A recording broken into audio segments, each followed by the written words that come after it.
बेटा चौथी कक्षा में पढ़ रहा था, तभी शिक्षक ने पिता को बताया कि आपका बेटा बहुत बढ़िया शतरंज खेलता है, यदि इसे खेलने दिया जाए तो बहुत आगे जाएगा। पिता बड़े डॉक्टर थे, माता भी डॉक्टर। हमारे समाज में ऐसे दंपत्ति बच्चे के जन्म के पहले भी तय कर देते हैं कि बच्चा डॉक्टर बनेगा, पर उस पिता ने रिस्क लिया और आज के हिसाब से बहुत बड़ा रिस्क लिया। बच्चे को शतरंज खेलने में ही आनंद आता था, तो उसके जिम्मे केवल शतरंज खेलने का ही काम रहने दिया।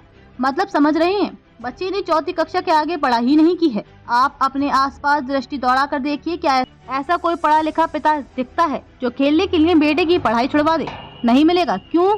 क्योंकि हमारा लक्ष्य ही है कि बच्चा किसी तरह पढ़ लिख कर कहीं नौकर लग जाए। हम इससे ऊपर सोच ही नहीं पाते। हाँ, तो पिता ने बच्चे की पढ़ाई छुड़वा दी। बच्चा अच्छा खेल रहा था तो स्कूल के बाहर भी खेलने जाने लगा।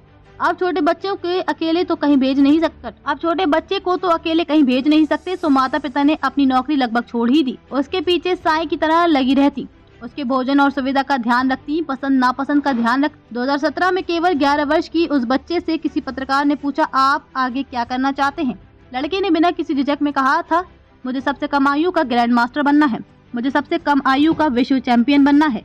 कल वह बच्चा सचमुच सबसे कम आयु का विश्व विजेता बन गया है। इस उपलब्धि में उसकी प्रतिभा, उसका समर्पण, उसे मिली सुविधाओं की भूमिका तो है ही, बस सबसे बड़ी भूमिका उसके पिता डॉक्टर रजनीकांत के उस रिस्क की है जो उन्होंने उसकी चौथी कक्षा में पढ़ाई छुड़वाकर उठाई थी। पुराने बूढ़े कहते थे, लीक छोड़कर 3 चले।